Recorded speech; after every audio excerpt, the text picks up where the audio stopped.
Please like, subscribe, and share. Your likes and shares can help us take Athenium and Northeast to the world. Subscribe to our YouTube channel and stay connected on Facebook for regular content.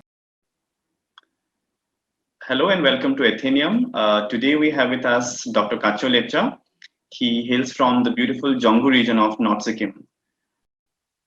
Dr. Kachyo has completed his PhD from History Department in Sikkim University.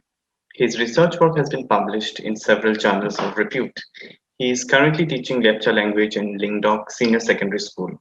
He is an entrepreneur and runs a homestay in Dzongu North Sikkim.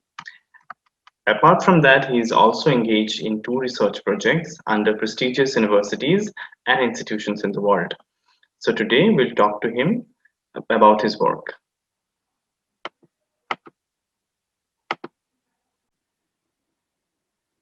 Thank you very much. It's my pleasure to be with you. So my first question is that I have introduced you as an entrepreneur. So tell us about your experience. How did it started? Where it all started? Like how did you thought of being an entrepreneur? It's a very thank you, and it's a very good questions to me in my life. And so, actually, this entrepreneur and as academicians, for me, it's a very interdisciplinary kind of thing. You can see, and freelancer, I'm. So, in the if I told you that regarding the story regarding my entrepreneurships and all these things. So since my doing my master MA, so that was in the early 2019 time, and so that time I was involved in the in Dzongu region because of this the protest movement is coming up, and so that time I was just a student of the master time student, and so I involved of them, and but it's a very small reason, and then that time is a problem is a government declared as those who involved in that movement. So we as attack as a anti-development, anti-government, anti-nation, everything tag we have it. And so we even though in the after my completions of my master, and so even I apply for the any job or any small thing for the official work for my when they saw my application in my name, so they rejected everywhere. And so we have some we don't have a place to go anywhere, and but still we are not along with me, lots of my friends are there. We are not stopping against this movement stopping like a dam project and all these things. We are our slogan is the safety star and sustainable. We want the sustainable development. All these things have our slogans and all these things. And so, but at the last movement, the government asking invite was then you are asking about the sustainable development. You are talking about the small dams and all this. What kind of you have a solutions and all this? And that time we say we have a solution. The solution is sustainable development. Then again, government asks us, what kind of sustainable development you have an idea, and then very easy to say for the sustainable development, but in the practicality is a very difficult to implement. What kind of sustainable you can sustain it?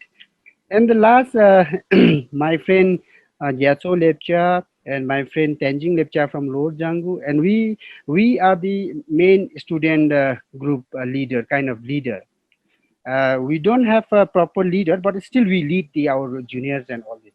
And so we coming back to the village, and in our head like many questions coming up. So what we have to show them to sustain in the name of the sustainable development. And then suddenly we back to the village and we don't have a job and all these things. Our classmates and friends, all they are getting a small job in government job and all these things, and still we don't have any job. And so many criticism from the government side and from the family pressure, all these things. The family, they are saying your friends all they are getting job, you are involved in the movement, so that you are, because of that reason you are not getting job and all these things kind of. And so kind of frustration coming up in the our life also. And then slowly back to the home, and and then we thinking started like tourism sector, and then we started like a homestay. Then we given the name of the homestay, we start our own home for the transfer into the homestay, but who will come again? the guest will become again. So for the basically in the Sikkim tourism, you can see from the West Bengal lots of the tourists coming for the Sikkim for the season and on season time also. But that tourist is only for the seasonal tourists, and they wanted to see the like statue and all the artificial the gardens and all these things. And so Dzongu, we don't have this kind of the development. We have the forest, we have a river, we have a hill, we have all this kind of thing, very remote area. So who will come? Nobody come.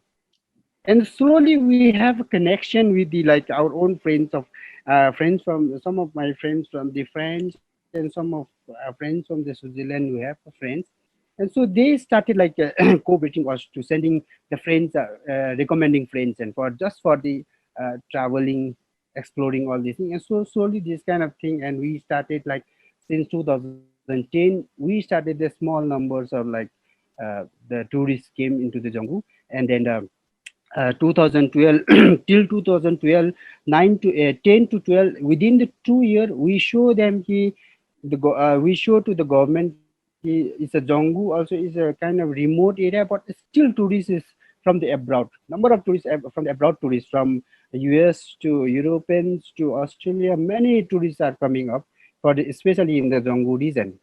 And then we say that this is a sustainable development. Along with, we are not for the tourism also, we will choose very quality tourism. It's not the masses tourism, it's a quality tourism. And so then then government invite us, many from us our group, so for dialogues again. And we said for them, for the government of Sikkim, for the tourism departments and all, and we said like we need it quality tourism and all this idea we given. And then 2012 government coming up with the homestay scheme for the all over Sikkim. And so government implemented also the scheme like those who interested the tourism in the field of tourism, and they provided the homestay scheme, and almost like 1200 or something, 1900 something homestay given to the all over the Sikkim and all this. So from this is my story to I begin with my homestay and all these things. Yes, means one of the point that you have mentioned is that your the kind of model that you are looking into, it is not for the masses, but it is more into means it's more in a sustainable model. So what do you mean by that? Yes. Yeah, regarding a sustainable model is like if you bring a tourist in the sector of the tourism, you can look into this quality tourism. Then that quality tourism means the peoples will come with the very authentic people. Like in Dzongu, you can see it's a very remote area, it's a very close to the nature and all these things. And this kind of nature lover and all these kind of people only came. Not only those who are roaming around the bazaar and all this, this kind of people never come. And so the selected people will come, and selected peoples come always not disturbing, and they understand already to the natures and all this thing, how to deal with it, all the thing. And so that's what we consider as quality tourism is the best for the especially for the remote areas of Dzongu, because it's the Dzongu and North Sikkim, even though in the not only in the Dzongu, in the larger context of the Sikkim also, we need the quality tourism for the long term. Yes, you have mentioned that the government of Sikkim had called you and many other youths like you, okay, and they asked you what could be done and what should be the means initiative. So, means if you could tell us about what are the changes that you think at a policy level can be made, okay, so that like means it's not only in Sikkim, but we see similar means issues of unemployment, but we have huge scope in terms of we have been actually blessed with beautiful natural setting, we can say. Okay, so how do you think we can utilize nature also and in a sustainable way, as you say, and at the same time it also becomes an avenue for employment? Yeah. For see, for sustainable thing is you can see in the long term the policy making also. So if we can choose, it's depend on, we always talk with at least in the once in the years or twice in the years, always we discuss with the departments, and always we are arguing each other in the department, and a so-called group called like ACT, Affected Citizen of the Mm. TISTA. And so on that movement only, I did my PhD. And Yeah. so that is the somehow in the Sikkim, as well as in the particularly in the Dzongu region, only you can say it's a pressure group, or in the government is like they consider us as the opposition. So I never considered us as the opposition and all these things, and so we call as a civil society. We have a right to ask and right to they place the question and all these things. And so whenever they whatever they bring the tourism regarding the policy and all these things in the tourism department, whatever things suitable for the North Sikkims and all these things, and we always raise the question, this is not good for this place, this is not good for this place, and all these things happen. So I will give you the one example why I am talking about the sustainable development and employment generation is have to given to the opportunity to the young generation of the Sikkim. That the regarding, I will give you the one reason. See, for in the West Sikkim, one of the most tourist attracted region in the Peling. Peling is one of the place where the tourists is a lot of the tourists came in the seasonally. And another one is in North Sikkim is a Lachin and Lachung. You see, in Peling you can see the concrete jungle of hotel. Whole hotel is the concrete building, and all the hotels owners are from the Calcutta, either in the Siliguri. And all the sightseer, taxi, and everything came from the Siliguri itself. And the tourists came with in the bus, and even though in sightseeing also doing by all these things in the by bus only. So tour operators are sitting in the Siliguri, either in the Calcutta, and the hotel owners are sitting in the Calcutta, either in the Siliguri. In same as in the, are you hearing me? Yes, yes. And the same as in the North Sikkim, also in the Lachin and Lachung also. The the hotel owner are sitting in the Calcutta, either in the Siliguri, and all these things happen. And so my question is how the local youths are getting the beneficiary there, because the drivers and guides and everything come from the Siliguri and Calcutta. Then what will we do the local youth of the Peling and Lachung and all this. And one another thing is the beauties of this that place of the Peling, that also mess up. And the small area is, if you can measure it, is the stable for the 100 people, but instead of 100 they bring more than 1,000 in the time. And so one another, 1,000 people will come, and lots of the wasted material will bring out, lots of things uh, mess up over there in the instead of the 100 they bring the 1,000. In the same thing in the Lachin and Lachung also, instead of the 200 people they bring a lots of thousands and 2,000. The people, this is all crowded. So how can you see again how we can manage these places and all? So that's what we are saying, like we need the sustainable, we need the quality tourism. That's what, if you can selected people will come, and then they will come and they understand the area and region, and they cannot disturb the ecologically. So if you can prefer to the mass tourism, then yeah, you can earn a lot, but still the similarly another side is damaging a lot again. So that's what I prefer, we are preferring, and we always requested to the policy labels and all these things, and the ministry and all these things, for the quality tourisms and all these things. And so the youth coming, those who inspire for the tourism, and we always advise them to look for the quality tourism, work for yourself, you do your own business. Like if you have a hotel and you do your own hotel, you have your own manager, you employ to the like a guide, you can give the opportunity for the guide, you can give the opportunity for the drivers, and every small thing, like in Dzongu example, we set up this all these things, and the tourists will come, and we provide them to I'm hosting a tourist, and then I can ask to the another guys to for the jeep for the whole day trip, and I'm given them to for the whole 1 day for them employment, and guide also I'm given to the my local people, and even I ask for the some milk for the another home. So this is a sustainable development and sustainable tourism. Yes, I think what we have also That's a seen means, concept of yes, yes. I mean, I agree. And also means what we have seen means in and around Gangtok in the last 10 years. I have been there for the last 8 years in Gangtok. So when I was staying there, so we could see the changes in terms of how the city has become more polluted, and also which is you have mentioned the crowd.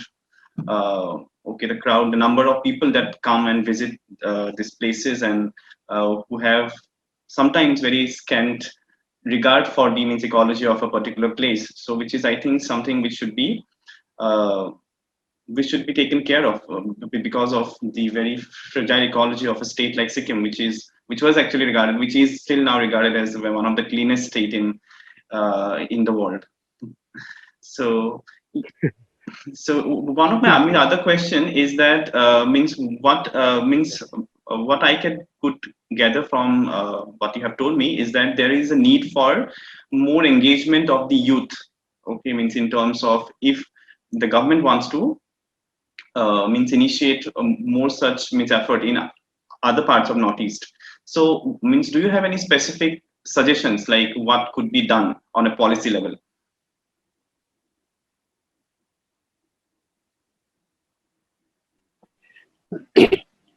yeah, I would say that that opportunity for the tourism for the youth is to the youth should be whatever the government the scheme can bring up. So on that scheme, they should have to restrict it for this. If the tour operator should be the local, and if a tour operator is opportunity given to the local, then that local guy can employ the lots of create the lots of opportunity to the local youth. Say for example, in Dzongu, I'm the my homestay. I'm my own homestay. So for this, I'm not taking from the any travel agency. So my tourists come very direct from my own host. So they direct contact from me, and so that is the thing. And so for that, I have to generate a lot. In the ones I have to generate a lot of opportunity for them. One is a guide, another one is a vehicle, another one is for the like vegetables and all these things I'm creating. And so if government should bring up with the restriction of the what's say for the special any for northeast, so all these opportunity given to the local people. Local can do only local can do local can run the homestay, local can run the hotel and everything. Then it will be if is not there, then again lease can be. Our people is a very what can I say is like our people is a very short-minded or very what's say they are very worried about to earn very fast. Say I have a three-flat building, then I can say that I will give you the list, and you can give me the annually like 20 lakhs or something. So they are very easy earning money. And so they said, because this is my building, but I will say this is not your building. For 20 years, if you're giving for the 20 years for the lease, and that hotel run by some another people, and then they never care for your building. They will give you a 20 lakhs in the per years, and but for they run for the 20 20 years, and then when they the lease term is complete in the 20 years, and then whatever you earn the money, that money again you have to repair everything, and whatever you earn this what all the earning money is gone to any another you can repairs and everything. And so then where is your benefit? You don't have a benefit. But if you have a three flat of the building, you run your own yourself, and then you earn a lot. But if you give on to the lease again, you are not earning anything. That's the thing. And you have a lot of you got a lot of experience for yourself also. That's the thing, and that's empowering to the locals and Yeah. yourself. Yeah. Okay, yes, means now I would like to know about some of the research projects that you're involved in. And I must tell the viewers that Dr. Kachyo Lepcha is currently engaged in two research projects. One is under University of British Columbia on indigenous wisdom and innovation for sustainable food systems and planetary health. So please tell us about this particular project. Yeah, sure. Actually, this project is like one of my friends from the Japan. So she was working in as a research scholar in the British Columbia University, and so she came in the last year, before last year in the Sikkim, and so she contacted me, and so I was working in that time in the Sikkim University, and so we got contacted, and then we start working on the indigenous thing, all this thing, and so suddenly in the last year, I proposed her to give one of the extract regarding the indigenous crops and all this thing. And so I'm basically involved in the sustainable developments and the land, rivers, and all these things going on. And so I said, like, this pandemic is going on. So how indigenous peoples are going to overcome it of this pandemic and all these things. And so maybe our research can and this project can give some ideas or bring up some ideas. And so say you can see in the entire not only in the Sikkim, entire in the northeast area, and the lots of indigenous people, tribal peoples are engaged in the small grain grower, cultivators, and agriculture, all these things. And so I was asking her that to the small grower agriculturists, how they can survive it, and what is the importance and what is the beneficial for them.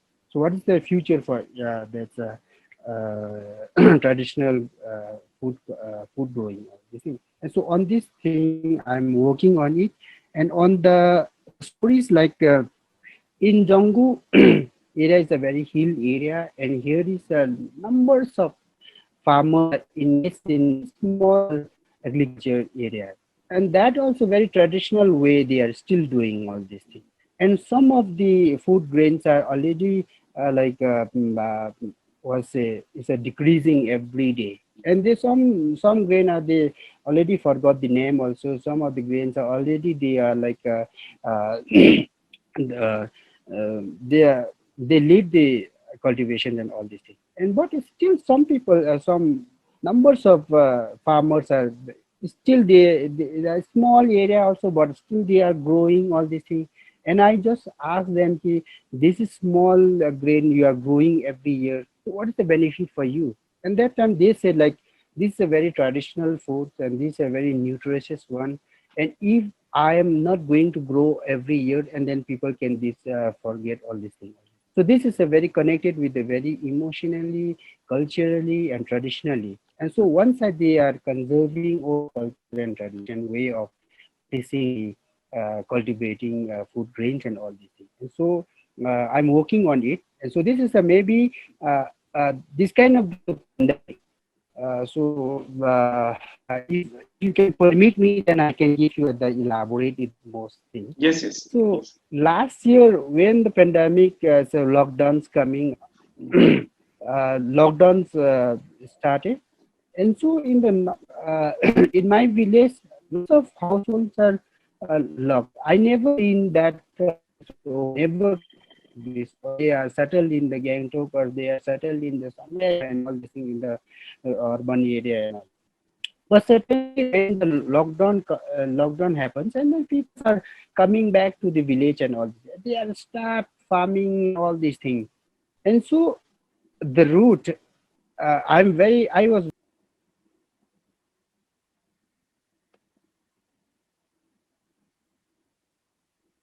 people are like coming back to village and they're starting farming and all these things. And so, okay, sure. So see, when last year this is a situation coming off for the lockdown, and then I saw the lots of my village fellow coming back. So I never seen before they are from, and even some of them I never know them. And so I just we are just that time we are like roaming around the village, and we introduction there. That time only, you are from Lincoln only. So I said, yeah, they are saying, yes, I'm from this village only. So almost they like one generation something they spend in the Gangtok only. They never coming back to the village.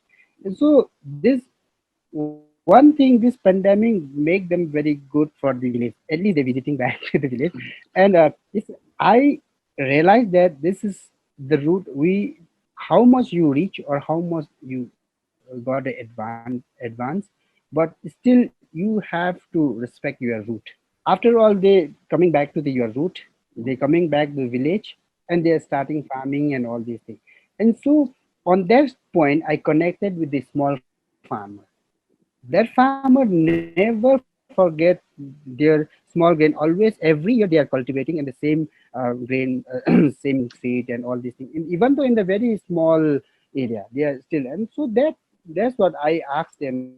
So what's the benefit for you? Always you are like growing all these things. And they're saying this is if I stop growing all these things, you people will forget all these things. Even you forget this, forgot about this city and all this. So this is a traditional our food grain. This is a very nutritious. This is for good and everything. They have lots of background story of this food grains and all these things.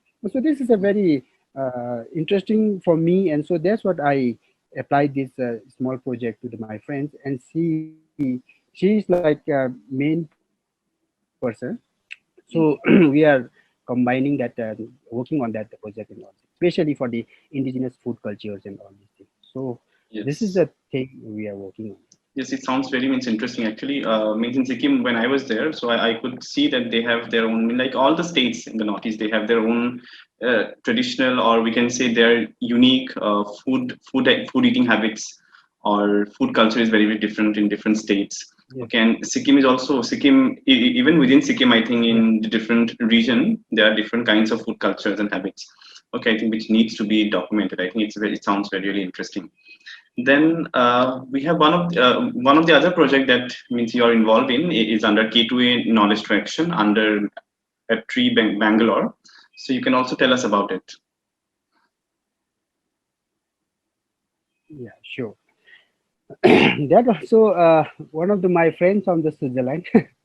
So I was working on with her in the since 2011. So she was the Swiss citizenship, and she worked in the associated with the Delhi University of the Economic Department, and also associated with the Tibetology of Gangtok. So that time, that from the Tibetology, they employ me as a research assistant for field work for that girl. Her name is Dr. Jenny now from Switzerland. So I was working as a translator, as transcriptions and all these things, and the field work. I almost like 50-60% I work in the field work for for her. So she was most of the time in the switch and all these things in university, and so instead of her, I work in the field work in every village of the entire Dzongu regions, and not only cover the Dzongu region. I covered the Nepal, Ilam, in the where the lecture regions are there, and some parts of the Bhutan, and some parts of the Kalimpong, Darjeeling, all the wherever the lectures are there. So I cover all the things, and so from that, from there, I got a lot of experience also. And then when I was transcriptions and all these things, and especially that time we are working on this ritual, Lepcha rituals, and the seasonal rituals are there. So Lepchas have every season they have own ritual. So sometimes the greeting for the season, sometime offering for the Thanksgiving ritual. They have numbers of rituals are there. And so, but on that ritual, when I was like translating all these ritual, so on that is a very wonderful. The narratives are there. Every village that ritual narratives are, they have their own. What say when you see in elaborate and when you as a paid it, then you can give that from that narrative you can get the ethnic mapping. Each village has from that narration you can get the each village mapping from this area to this area, from this place to this place is this village is called its name, the different name. And so it's a very interesting narrative I was translating on that thing. And so then then we finished in the 2014, and then and she got a doctorate and also, and then I called her like you already finished your job and I also finished my thing, so why don't you giving us our the knowledge, giving back to the society, what we have to give to the society. So at least through the 5 years of the PhD, we are getting some stipends and all these things from the centers and university. Through that topic, we are working on it. But now from that topic, we survived 5 years and we got degree also. And now what we have to giving back to the society, and we are discussing on it. And then I said like when I was translating all this narrative, and so from that narrative is a very good ethnic mapping is coming up. And so why don't we use as a tourism site? So now we are writing on in the uh, uh, tourist guide manual book, one of the manual book. We are preparing now. It's September is the last date, so we have to submit all these things for the ready everything. And so right now we are working on it. So that tourist guide manual is based on this narrative. So the in future, those who working on this like North Sikkim and everywhere, and then they can use this manual book for the guiding. And for that guide is based on the cultural tourism. It's a very based on the, you can say this place from this tree is there, from trees from there, the stone is there, the river is there, every boundary is mentioning all this narrative. And so we use one thing is we preserve for that village what they have in the village and all these things. So that is a very important for the culturally and traditionally. And so we use as a cultural tourist guide menu. And so that one we are writing, and that is a small contribution back to the society. Yes. Yes, I think Kachyo, you are means engaged in some really, really means interesting work, and thank you also for sharing with our audience, uh, and thank you for sharing your experience with us. And I'm sure Thank you our very much. viewers will greatly benefit from the discussion. And I'd also like to add that you are engaged in some very interesting as well as some very important work which will benefit the region, which is in terms of documentation and also preservation of local language. Okay, so we'd like to wish you all the best for all the endeavors that you have undertaken. Thank you so much, Thank you Kach. very much for giving me such an opportunity to share with my. Thank you very much. Thank you. If you liked our video and you wish to continue watching it, please like, share, and subscribe Athenaeum.